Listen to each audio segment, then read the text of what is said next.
Hey guys, welcome back to my channel and another video. If you are new here, my name is Nicole and I make bookish related content once a week on the internet. If this video is something you enjoy, please feel free to hit that subscribe button. First of all, the lighting sucks because I am filming this after 5 p.m. just to get it done, because I don't know when I'm gonna have time to film this otherwise. So I do apologize if the lighting sucks a little bit. There's not much you can do when it gets dark at 5. So today's video is the May reading wrap up. This month I read 7 books, which honestly is still a really good reading month. I have to remind myself that. I had times where last year I only read 4 or 5 books. So 7 books is still really, really good. However, along with February, it is one of my lowest read months. And we're just going to discuss these books right now for you guys. I just need to pull up my ratings because I don't remember anything about my ratings. All right, so the first book that I picked up in the month of May was The Bodyguard by Catherine Center. This is a book that did come out a couple years ago, but I did pick it up in, was it March? Yeah, it was. I picked it up in March when I was in Melbourne. It's one I've kind of had my eye on for a while. I just think that the covers on this book are absolutely stunning, really eye-catching, so I wanted to give it a go. We focus on a female bodyguard and she gets tasked with the role of having to bodyguard this American actor. And what happens is that his mum gets sick with cancer and she wants him to come back to Texas and stay on the ranch. But in Texas, he does have a crazy female stalker who's obsessed with corgis, I believe it is. Yes, a corgi. Yeah, so she's got corgis, she's obsessed with him, and you know, she's made death threats and whatnot to some of his other girlfriends. So in order to protect him, they hire a female bodyguard who has to pretend to be his girlfriend, and even lie to his family and make them believe that she is his girlfriend in order for her to be able to protect him. And they kind of have to keep this ruse up. And obviously this is a rom-com, so they do end up falling in love with one another. I rated this book 3.5 stars. I just didn't really like it as much as I thought I was going to. I did find the writing style a little bit off-putting at times. One thing I really didn't enjoy about this book was literally from the get-go, our main character Hannah, she just complained right from the outset, and I just couldn't cope with that. And like, I understand that, you know,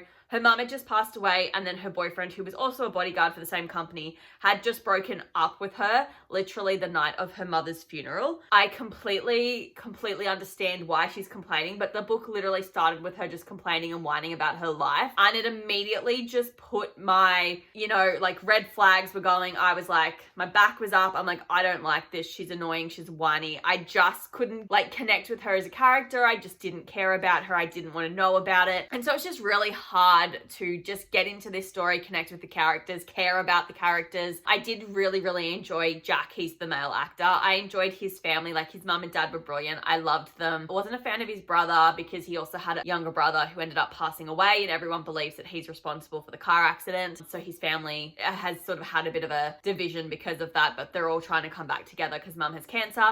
And yeah, I just didn't really care about it. It was a little off-putting at times. Like, I really wanted to care about this book and I just couldn't. Hannah's ex-boyfriend, who's also a bodyguard, I didn't like him. I thought he was foul. Didn't expect the plot twist at the end, but it wasn't really enough for me to rate it any higher than 3.5 stars. I'm on the fence as to whether I would pick up another Catherine Center book, because obviously I don't know if my issue with it was the writing style or the characters, but I didn't really find her writing style very engaging. I also find the font really small, and that's off-putting as well. But yeah, that was the first book that I picked up in May. And then the second book that I read in May was one I was really excited to read, and that was The Fake Mate by Lana Ferguson. So I also picked this book up in March at the same time when I bought The Bodyguard.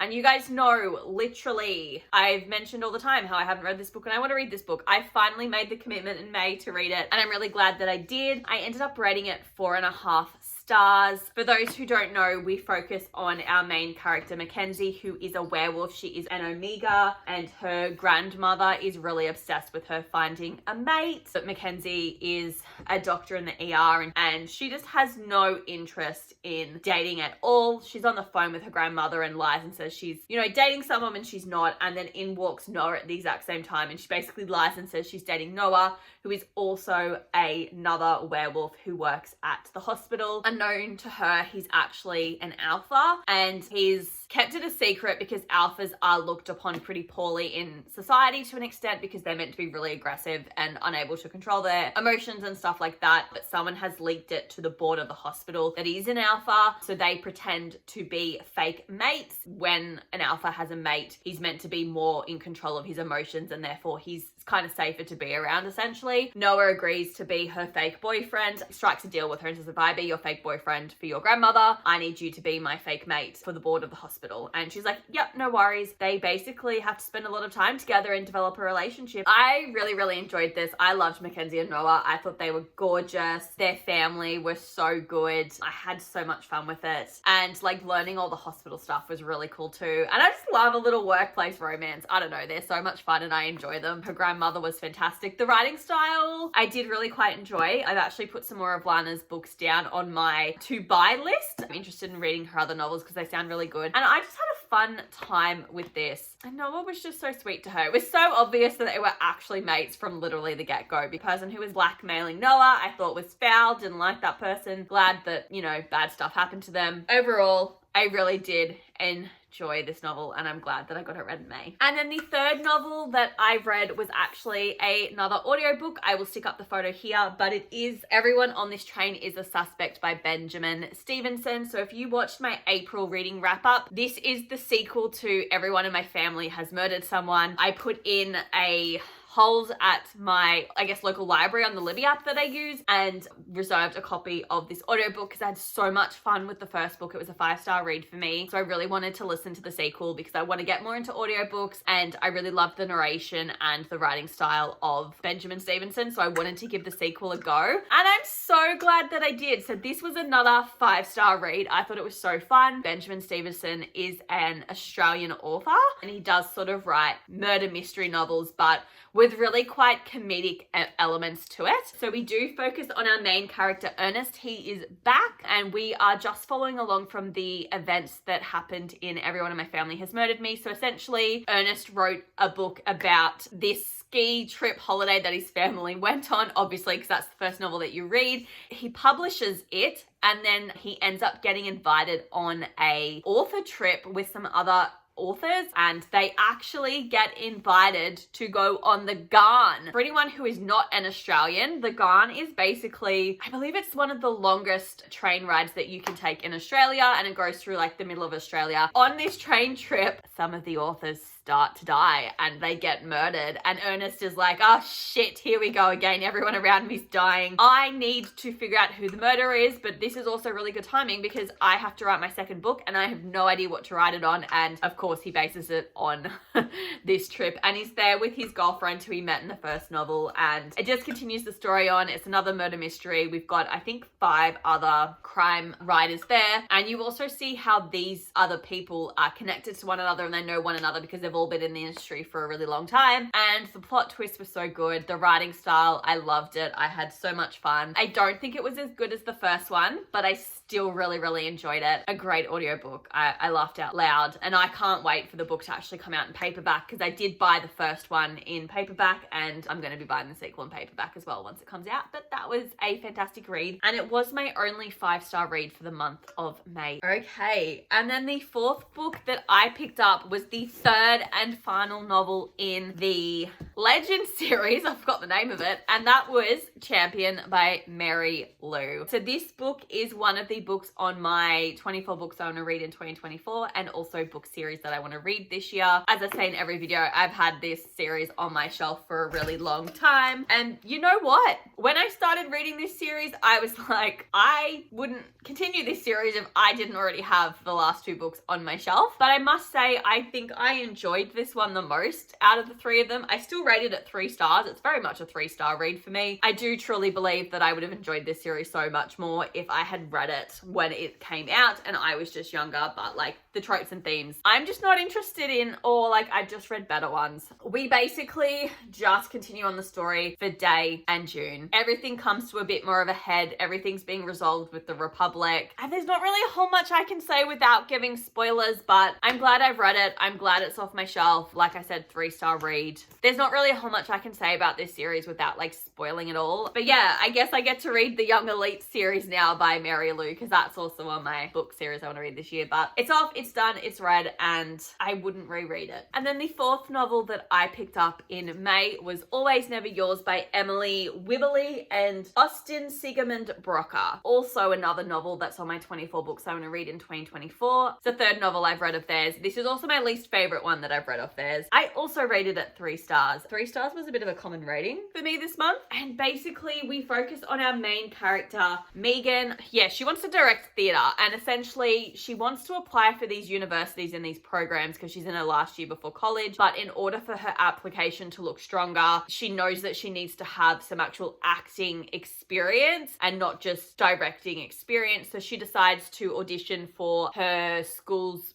play of Romeo and Juliet, and she just auditions for a minor role, but she ends up getting cast as Juliet, and she's not happy about it because her ex-boyfriend is also cast as Romeo and he's dating her best friend. So she's not stoked about that. But the biggest thing about Megan is that every time she dates somebody, they break up with her and then they get with the person that they're going to be with forever. I say forever like this because they're in high school. Guarantee you most of those relationships probably aren't going to last. Like 2 of them didn't even by the end of the book. I didn't really like Megan as a character. I found her a little bit too sex obsessed at times. I can see why none of her relationships have worked out because she jumps into them way too quickly. I just really think that she just needs to calm down and find herself and then work out what she wants to do with the relationship. Like, she's 16, 17, like, you know, she's got the rest of her life to figure all of that stuff out. Just have fun at high school. Her best friend, Madeline, I wasn't really a huge fan of. I don't know, I just don't really like it when your best friend starts dating your partner. I think that's really weird. Megan also comes from a bit of a blended family as well. Her parents are divorced and she lives with her dad and dad's new partner who's pregnant with their second kid. And I just didn't really care for the plot. Didn't really like Megan. So as such, I just couldn't connect with it. I wasn't interested in it. 3 stars. That's all I have to say. It's my least favorite. So hopefully the other one of theirs I've got is better because I didn't really enjoy this one. And then the 5th book that I read in May was Prom Theory by Anna Labar. This is my lowest rated book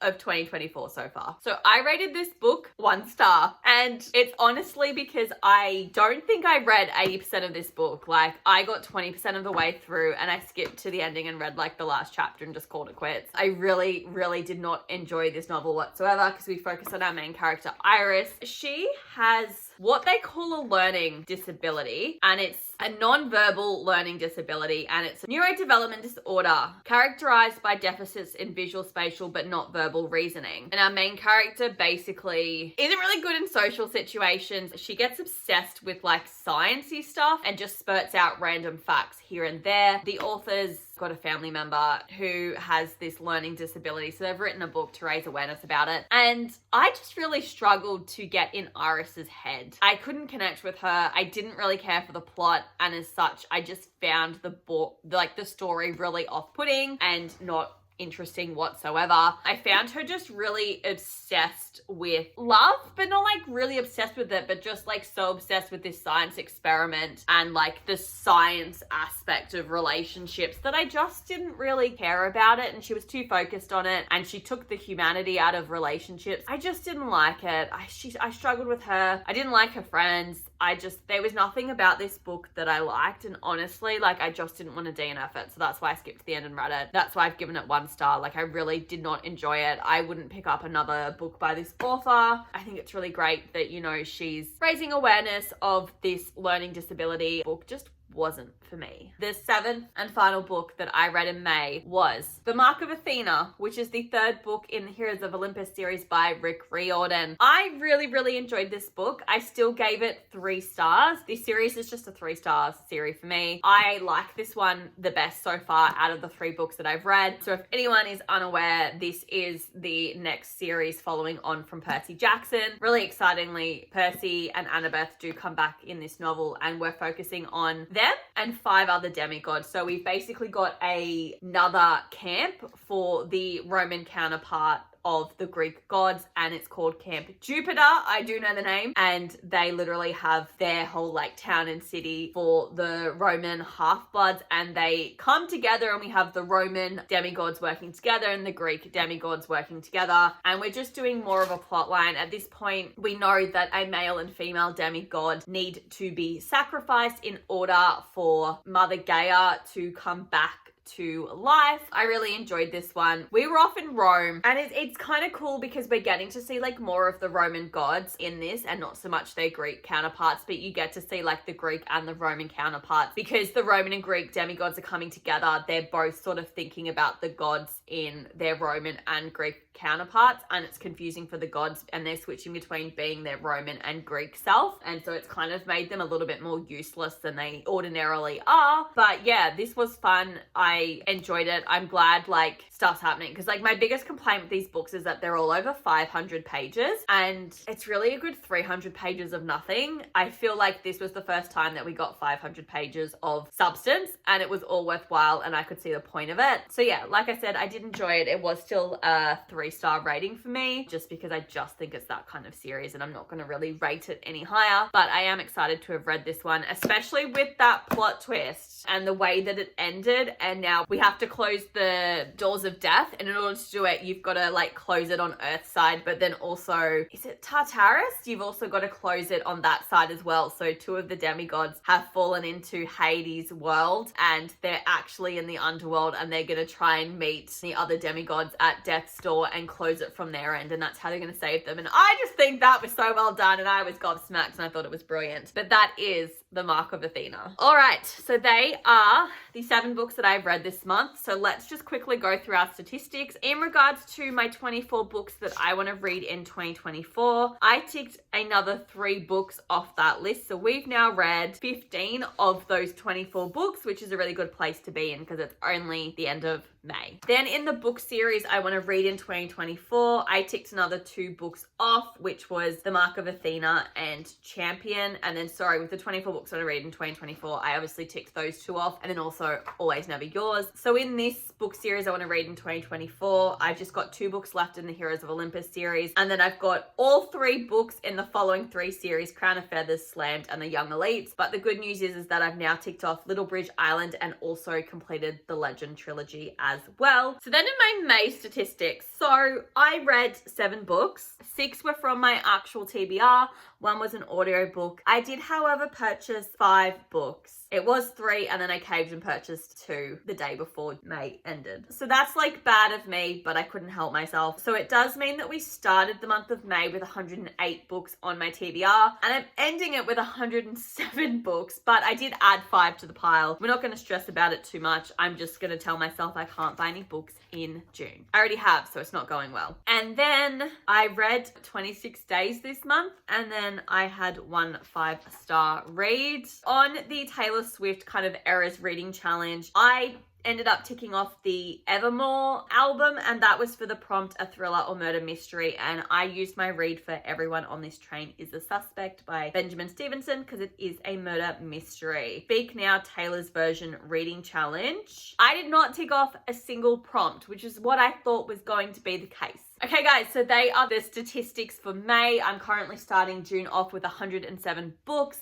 So hopefully, fingers crossed, if I don't buy too many books in June, this will be the month that I get to 100 books on my TBR. And then hopefully we'll be able to get under 100 books on my TBR because that is the reading goal for this year. That's what I want to do. I hope you guys enjoyed this video, and I will see you next week for another one. Bye.